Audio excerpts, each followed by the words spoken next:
I used to think love had a sound, the hum of the air conditioner at night, the kettle clearing its throat every morning, the soft click of your ring against the rim of your mug. It was ordinary, almost boring, but it was ours, and it filled the apartment with a kind of quiet that felt safe.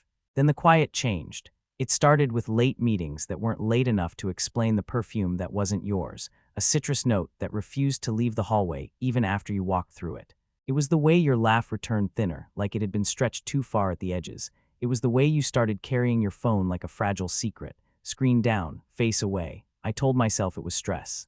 That the city does this to people, wears them into shapes they don't recognize. I told myself to wait, to listen, to be kind. That Monday, the rain found its own rhythm on the windows. It made the living room look gentler than it deserved.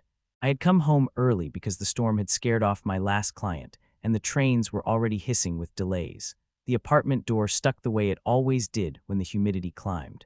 I pushed it open with my shoulder and stepped into that familiar hum, the smell of stale coffee and yesterday's toast lingering like a memory that wouldn't leave. You weren't home. I wanted to surprise you with dinner. I wanted to remind us who we were before late meetings and new perfumes and the new silence that lived between us. I set the pot to boil. I took out the good plates even though it was a Monday. I opened the window an inch to let the rain-cool air breathe some life into the room. That's when I noticed the frame. It was leaning against the couch, new, wrapped in brown paper with a string tied too neatly. We had talked about getting new prints, something to fill the blank wall above the TV. You had saved a few on your phone, landscapes and abstract stuff with colors like a bruise. I smiled without thinking. Maybe this was you choosing, maybe this was us trying. The string came off easily. The paper peeled back with a sound like a sigh. For a second, I saw only color, skin tone, a hint of blue fabric. Then the whole picture came into focus. It was a portrait, not a painting. A photograph, professionally lit, with the kind of softness around the edges you only get when someone wants you to look longer than you should. He was leaning on a windowsill I didn't recognize, city lights like scattered coins behind him. He had that confident, tired look of someone who knows his own angles. His smile was small and private. The kind of smile you would make him give you again just because you could. I didn't know his name yet. I just knew he wasn't a landscape. I heard my own breath the way you do when you've been running. The kettle clicked off. The apartment held its breath. I remembered the way your phone had faced down on the table last night, the way your thumb hovered over it like a promise and a threat, the way you had flinched when it buzzed, then smiled at something you didn't want to share. A line of rain rolled down the window and disappeared. I set the frame on the coffee table. I stood back, and in that moment the room felt like it had shifted by degrees I couldn't see but could feel in my bones. Our couch, our bookshelf. Our plants, all of it a stage set for a life I suddenly realized might no longer be mine. When the door finally opened, keys, shoe squeaks, a hurried breath, you walked in with your hair damp around your face, and your eyes bright in that way they got when you've been thinking hard. You didn't see me at first. You saw the frame, you stopped, everything, and you went still. "What's this?" I asked, but it sounded like someone else asking from inside a tunnel. Your mouth opened, closed, you swallowed. "It's a photo of a friend from work. Sometimes." The kettle had stopped, but the metal still pinged as it cooled. My hands were steady. It surprised me. You stepped forward like you might pick it up, like you might rescue it, or him, from the scrutiny of our living room. Your fingers hovered over the glass, then retreated. You looked at me. The light above us hummed. "It's not what you think," you said. "What do I think?" I asked. "That I'm..." You let the sentence fall and didn't go after it. "I bought it because..." Another drop of rain found the sill. You tried again. He's important to me." The quiet finally snapped into a shape I recognized. Important how? My voice was too soft. It scared me how soft. You looked at the photo like it might answer for you. When you turned back to me, there was something like relief in your eyes, and I hated it. I hated that this moment might be freeing you from the weight of your own secrecy. "I'm sorry," you said, and just like that, the room found a new frequency, higher, thinner. "When?" I asked. 2 months, you said, and then 3. The numbers didn't land. They passed through me and kept going, out into the corridor where the neighbors laughed at something on TV. I sat down. The couch felt too firm, too clean. I pictured you in someone else's apartment, the way light would look on your shoulder at night, the way you would reach for your phone without thinking. I pictured him standing by a window with the city behind him, lifting a glass to his mouth. I pictured you loving him in a way you never loved me, or maybe in exactly the same way, and somehow both felt like an insult I couldn't quite touch. "Why the photo?" I asked, still looking at the frame as if it might give me back a different answer. You took a breath that sounded like you'd been holding your lungs hostage for months. "Because I'm tired of hiding," you said. "Because I wanted to be honest." In our living room, I said. In our living room, you repeated, and your voice trembled on our like it belonged to a past tense you couldn't bring yourself to use yet. I stood. I picked up the frame. The glass was cool against my palms. It was heavier than it looked. I walked to the wall above the TV. The nail was already there, waiting from the last time we'd tried a print and decided it was too busy. I hung him there, you gasped. Your hand flew to your mouth. What are you? Honesty, I said. Right. We stood together in the rain-silvered room, looking at the man you had chosen to bring into our home with a frame and a string, and a confession that didn't need words. The apartment hummed, the city breathed. My heart punched once against my ribs and then decided not to again for a long time. Stay, you whispered, like I was already walking away. I'm not going anywhere, I said, and the lie sat between us like an open door to a stairwell. The kettle pinged one last time, a tiny, pointless sound. The frame settled a fraction of an inch on the nail. And somewhere below us a car alarm chirped, then went quiet, as if the building had collectively decided to hold itself still for whatever came next. That's when your phone buzzed. It buzzed twice. You looked at it, then at me. Then at the man on the wall. Don't, I said. You didn't touch it. We stood like that, three people who would never be in a room together, trapped in a geometry none of us had consented to, each of us waiting to see who would move first. The rain pressed its hands against the glass and didn't let go. That night, the apartment divided itself into territories. Your side of the bed turned into a coastline I didn't want to trespass, while mine felt like a narrow strip of land barely above water. The man on the wall watched from the living room, and the hallway carried the echo of our footsteps like a court reporter. I lay awake listening to the radiator whisper a language I couldn't translate. Every time a car passed, taillights smeared red across the ceiling like something wounded. At 2 a.m., the upstairs neighbor dropped something heavy. I flinched and waited for the apology that never came. At 3:17, your phone lit the room with that blue light grief wears when it calls itself honesty. You slept facing away from me. Your breathing was obedient. The distance between your shoulder blades looked like a door I'd lost the key to. In the morning, the kettle refused to click the way it should. I forgot the water and left the gas hissing like a quiet threat until you slid into the kitchen and turned it off. We didn't look at each other. You took 2 mugs down out of habit and paused like you were waiting for permission to place them on the counter. I picked up the mail, bills, a flyer for a new Thai place, a handwritten envelope with my name on it from a bank I didn't use. When we did speak, we used words like they might cut us. Are you going to call him? I asked. You closed your eyes. I already did. Of course you had. What did you tell him? I asked. That you know. And that I don't know what happens next. The honesty was a strange mercy. It hurt differently, cleanly. I nodded, swallowed around the taste of metal in my mouth, and went into the living room. The photo toyed with the morning light. He seemed less sure of himself during the day, his eyes easier to read as human. I hated that. I opened the window until the rain smell chased out what was left of last night. The city's hum rolled in, busy and indifferent. Somewhere, a siren started and then faded toward a problem they might be able to solve. There are practicalities to betrayal, drawers to sort into piles, keep trash, explain later. Passwords to remember, plans to cancel, families to manage with careful sentences. But betrayal is also made of traces. The extra toothbrush I found in the bathroom cabinet I didn't know we had room in our life for. The barely empty wine bottle with 2 fingerprints at different heights. The sweater draped over the chair that I once thought was a color you chose for me and now realized looked better on someone else. I tried to eat cereal. The flakes turned to paste. The milk tasted like the inside of a tin can. There are certain meals that belong to sadness. Breakfast is one of them. At noon, I showered and watched the steam try to rewrite the bathroom mirror. My face belonged to someone older. The lines around my mouth had grown while I wasn't paying attention.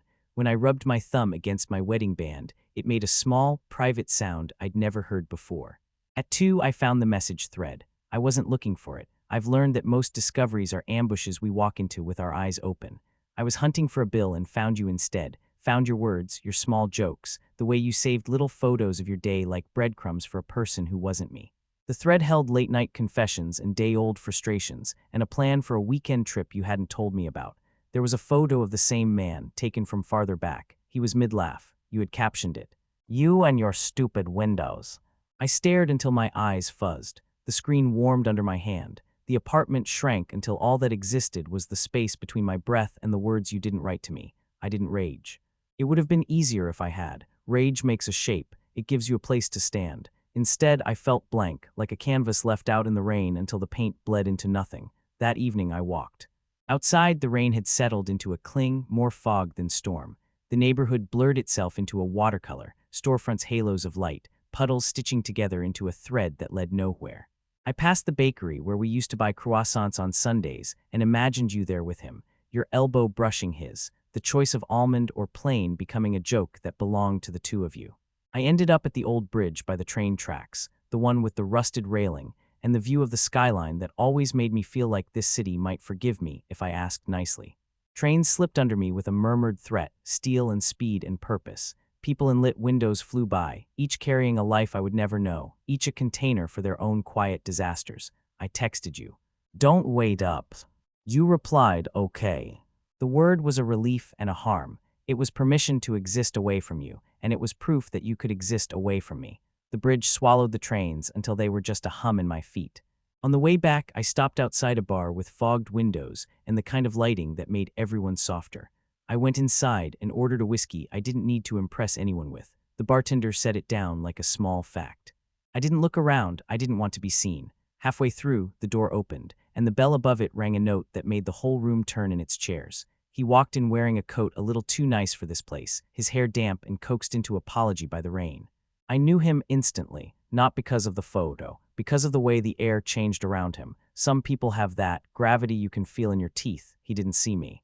He ordered a beer and waited, hands flat on the bar like he was bracing for something. His face was quieter than in the picture, younger somehow. When he turned his head, his eyes and mine met without meaning to. There is a politeness to strangers. We nodded the way men do in bars to say, I'm not a threat. Then the bartender said his name without me asking for it. Evan, she said. You want the usual. Evan. The name didn't fit the photo, and that bothered me more than it should have. He took his beer to a corner table and placed his phone face up like he had nothing to hide. He checked it twice in as many minutes, waiting. I wondered if you were coming to meet him. I wondered if he was hoping you wouldn't. I wondered if I was brave enough to stand up and say his name. I finished my drink slowly. When I put the glass down, it made a sound like a small door closing. He looked up again and caught me watching. This time, neither of us nodded. The truth had webbed itself between us and made the whole thing absurd. If I said nothing, I would leave with a phantom conversation lodged under my ribs forever. If I said something, the night would split open in a way I couldn't repair. I stood. His eyes followed me. I crossed the room with the kind of slow determination that feels like lying to your own legs. At his table, I stopped and put my hand on the back of the empty chair across from him. Is this taken? I asked. His gaze sharpened. He looked at my face like he might be sorting through photographs in his head, trying to place me. No, he said. Go ahead. I sat for a second, neither of us breathed. The bar hummed. Outside, rain drew a veil across the window. Evan, I said, tasting the name. He blinked. Do I know you? Yes, I said, you do. He waited. You're in my living room, I said, and watched the understanding travel across his face like a shadow moving over an empty field. He didn't reach for his phone. He didn't apologize. He didn't lie. The first thing he did was swallow and whisper, oh. Yeah, I said. We sat with it. 5 seconds, 10. A small laugh escaped him, a sound not of humor but of nerves getting the best of his mouth. I didn't expect, he started. Neither did I said. The bartender dropped a bowl of pretzels between us like a peace offering. Neither of us touched them. I'm sorry, he said finally. For what? I asked. The photo, the timing, the city. For being a person who didn't stop, he said, and his voice carried a weariness that made me wonder about the men he'd been before this one. For liking someone I shouldn't have liked. I tried to hate him, it would have been clean, but he was human in that way that complicates everything. How long has it been for you? I asked. Since I met her, he said, not looking away. Since she laughed at something that wasn't funny and made it better anyway. The truth hurt and it was a relief. I exhaled through my teeth. What do you want? I asked. He looked at his hands. They were steady, long-fingered, the hands of a person who uses words for a living. I don't know, he said, something that doesn't make me hate myself. She says she wants honesty, I said. She deserves it, he replied. She hung your photo, I said. He flinched. It was small, but it was real. I told her not to, he said quietly. I told her it was cruel. We both looked at the window. The rain had started again in earnest, the kind that drummed its fingers and waited you out. What happens now? He asked. Not to me, but to the room, to the idea of us as two people sitting across from each other, each drinking something we didn't order for the other. I don't know, I said. I think that's the worst part. That's the part that's honest, he said. We didn't shake hands. We didn't fight. We were two men braided into a story neither of us would have written if we'd been given a pen. After a while I stood. He stood too. For a second we were the same height. "Take the photo down," he said, his voice softer now. "It's wrong there." "I know," I said. "Do you?" he asked. "I will," I said, and saw him believe me. I stepped into the rain. It had teeth. The street glow yawned itself into puddles that reflected a city pretending to be softer than it is. At home, the apartment greeted me with that new quiet that wasn't peace. The photo waited. The nail held. I reached up to lift the frame. My fingers met the glass. From the bedroom, your voice, "Don't." I froze. "Leave it," you said, your breath catching on the last word like it had snagged on a nail. The frame rocked under my hand. The room leaned in, listening. You didn't turn on the light when you came into the living room. The city was enough, streetlight making long rectangles across the floor, rain rebounding against the sill, headlights giving us a new face every few seconds. You stood near the doorway like someone about to apologize in a language they didn't speak. "Leave it," you said again, softer, like you were asking the dark to reconsider. I set the frame back against the wall and stepped away. It felt like placing a mirror down between us. You waited for me to say something cruel or kind. I didn't. I found the chair by instinct and lowered myself into it, palms pressing the armrests as if the chair might buck me off. "What did you do tonight?" you asked, like we might pretend there was a version of this where the answer didn't matter. "I met him," I said. You inhaled. "You what?" "At a bar. I told you the name. You knew it. Of course you did." You nodded like a guilty judge. "What did you say?" you asked. "Not much," I said. "Enough." "Did you couldn't find the verb. Hit, beg, break. Are you okay?" You settled on, and the question was a little late to the room but not unwelcome. "No," I said, "but I'm trying to be." We sat across from each other like two actors in a scene with too much stage direction. Your hands were restless in your lap. Your left ring finger twitched the way it always did when you were trying not to cry. "Why did you hang it?" I asked. "You did," you said, "because truth had started to matter now in the way it always should have, but I brought it here." "You dared me," I said, and the word felt childish and worried in my mouth, "to live with it." "I dared myself," you whispered. "I thought if I looked at it here, it would hurt so much that I would have to choose." "Did it?" I asked. You looked at him, then at me. "Yes," you said, "it hurt." I wanted to ask if it hurt the way you hurt when you remember something beautiful that you can't keep, or if it hurt like stubbing your toe, immediately, stupidly, briefly. I didn't ask. I wasn't ready to know. "I don't want to humiliate you," you said, and the sentence arrived wearing trembling shoes. "I don't want to make you the villain. You were never." "Don't do that," I said. "Don't try to give me a good exit line." "I'm not," you said, and your voice went small. "I'm trying not to lie." In another version of this life, we would have had a fight that gave us the relief of raised voices and slammed doors. Instead, we traded small truth for small truth like prisoners bartering luxuries. "Do you love him?" I asked. The room pulled at the corners of itself. The radiator sighed. Someone's dog barked twice and then remembered it was sleeping. "I love you," you said first, like a reflex, like a habit. "That wasn't the question," I said. You closed your eyes. When you opened them, there was water in them that the rain outside couldn't explain. "I don't know what to call it," you said. "I know I needed air and he opened a window." "You could have opened one here," I said. "I tried," you replied, and your voice broke. "I tried so many times you didn't hear." This was the cruelest truth, and it sat down between us with perfect posture. I thought about late dinners where I'd answered emails instead of you, about the way I'd laughed without looking up, about the vacations we didn't take because money was tight in a way that was mostly fear. She said she needed sunlight. I handed her a brighter bulb. She said she needed risk. I gave her a budget. "Why didn't you tell me his name?" I asked, knowing it now but wanting to see you say it. "Because names make people real," you said. I wanted to hold on to denial as long as it would let me. "Evan," I said, and you flinched the way he had when I mentioned the photo. "I told him not to let me do this," you said. "I told him it was cruel to you. He told me to take it down. I didn't." You looked at the frame like it might draw its own conclusions. "I don't know what's wrong with me." "You're human," I said, and the sentence surprised both of us. You nodded, a small, broken thing. "I want to find a way to be decent," you said. "Decent doesn't look like a picture of your lover in our living room," I said. "I know," you whispered. "I know." We let the quiet expand again. It settled into the corners like dust. "I can't be your safety net while you learn who you are with him," I said. "I can't hold the rope while you cross the river and then thank you for waving." "I'm not asking you to hold it," you said. "Aren't you?" I asked. You didn't answer. A car passed below, throwing a fresh rectangle of light across the floor. It moved over your face and pulled away. You looked older for a second, then younger, then exactly the age you are. Your eyes found mine and stayed. "What do you want me to do?" you asked. "I want you to tell the truth out loud," I said. You straightened like a student.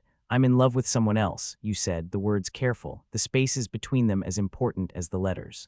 Thank you, I said, now say the rest. Your breath shook, and I don't know if I'm brave enough to end what we built, you said, because what we built it's beautiful, and it's safe, and it's home. I swallowed. The word home knocked against my ribs and startled the birds living there. We stared at each other until it felt like our faces were maps with lines we hadn't read correctly in years. When you stood, it was sudden, one motion from sitting to standing as if you'd been wound too tight for too long. You walked to the window and laid your palm flat against it. Rain made a constellation around your hand. I came back tonight because I didn't want to lose you in a lie, you said. Then don't, I said. Lose me in the truth instead if you have to. You turned, your shoulders pulled inward like you were trying to make yourself smaller than your guilt. If I leave, you said, I know I can't ask you to wait. No, I said, you can't. If I stay, you said, I don't know if I can be kind. Then you shouldn't stay, I said, and it was easy in the way taking off a bandage slowly never is. You stepped toward the frame, you lifted it, held it against your chest like a person, your chin trembled. I'll take it, you said. Good, I said. You moved toward the door then stopped. Can I? You swallowed. Can I come back tomorrow to get my things? Yes, I said, but not for this. I gestured to the air between us. This doesn't get to come back. You nodded, pressed your lips together, carried the photo of the other man into our hallway. The lock turned, the building listened. Rain applauded the distance between us. I stood in the living room with my palms open like a person who had been carrying something heavy for months and finally put it down. The wall where the photo had been was a rectangle of clean paint, lighter than the rest. A ghost. I wanted to laugh at the neatness of it. I didn't. In the bedroom, your side of the bed looked careful, like you'd just picked it up at a store. My side looked like life. I sat on the edge and bent forward until my fingers found the rug. It scratched my skin in the way that makes a person feel real again. The phone buzzed on the nightstand. I didn't reach for it. I let it buzz. I let it be someone else's voice asking for a version of me I wasn't anymore. And then, the sound of your footsteps returning. Quick, uncertain. The door opened on a breath. You were in the hallway again, the frame still against your chest, your eyes lightning bright with a decision not yet made. I can't, you started, and your voice broke in half. It was still raining at dawn, but the rain had softened into something gentle, like the city getting tired of its own drama. The apartment smelled like cool air and coffee. I made for the sound of it more than the taste. Morning light crept in and took its time deciding where to settle. It found the empty space above the TV and stayed there, a quiet blessing. You slept on the couch, not because we had decided anything, but because your body gave out before your certainty arrived. Last night's words hung between us like curtains. We could see each other, but everything was softer, blurred by the fabric of almosts. When you woke, it was in pieces, first your hand flexing, then your eyes finding the ceiling, then your mouth remembering how to hold your name. You sat up slowly like someone who had made a long trip through a landscape they knew and loved and still wanted to leave. I didn't mean to stay, you said, voice raw. I know, I said.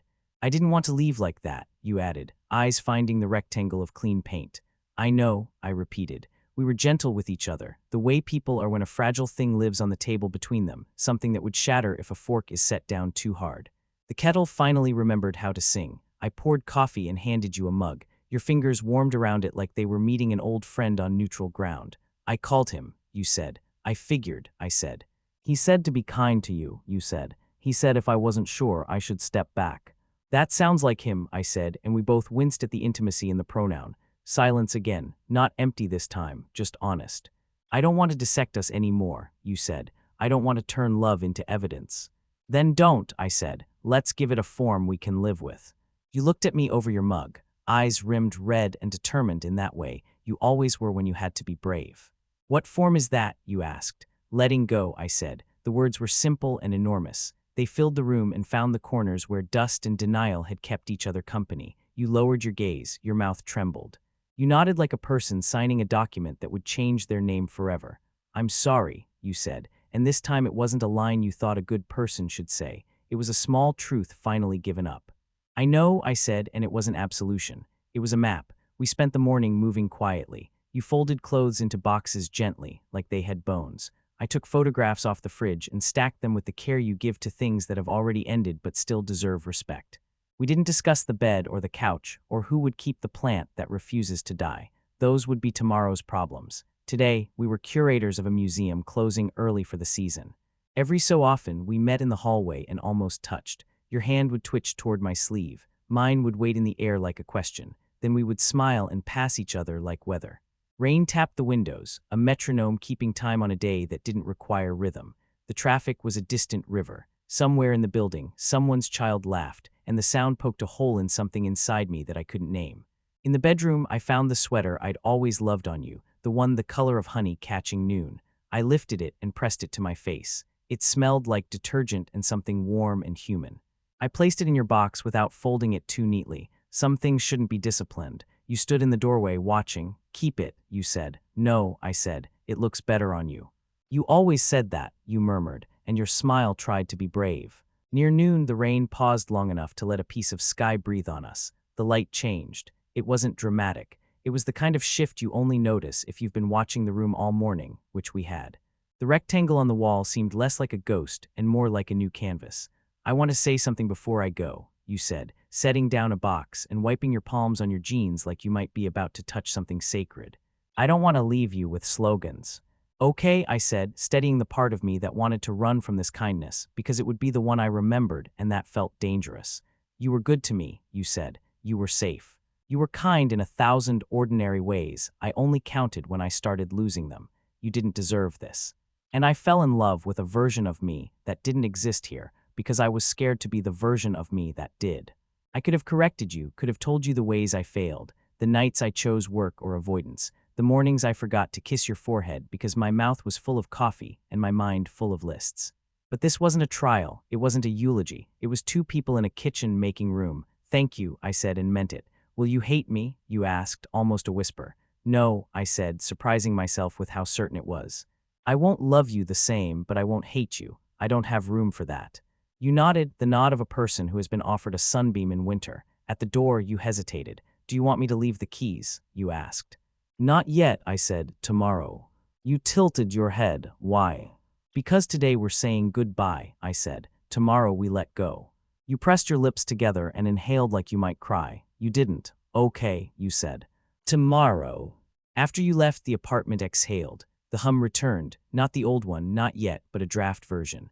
I walked to the wall and ran my palm over the clean rectangle, feeling the faint ridge where the paint had been protected from time. I thought about hanging something there, a print, a mirror, a map. Instead, I let the emptiness stand. By evening, the rain came back briefly to water the sidewalks and the leaves that didn't know whether to commit to fall. I made toast and ate it standing by the counter, watching steam rise from the butter. The smell was warm and kind. It sat with me like a friend who knows when to talk and when not to. When the sky turned the color of forgiveness, I took a box of linens to the storage closet down the hall. On the way back in that narrow, humming space between elevator and my door, I saw him, Evan, standing by the window at the end of the corridor, hands in his pockets, face drawn with a pain I recognized because I'd worn it all week. He glanced up and saw me. He nodded, small, careful. I'm not here to take anything, he said, voice quiet. I told her I'd wait until she told me it was okay to even be on this floor. It's not, I said, and it wasn't cruel. It was precise, I know, he said. We stood in that awkward, almost reverent silence men save for grief and football. Then he looked past me toward my door and then away like he'd been burned. Would you hang it again? He asked, surprising me. No, I said. I don't think I'll hang anything there for a while. He breathed out, a mix of relief and sadness. That's good, he said. Empty things deserve to be empty before they're filled.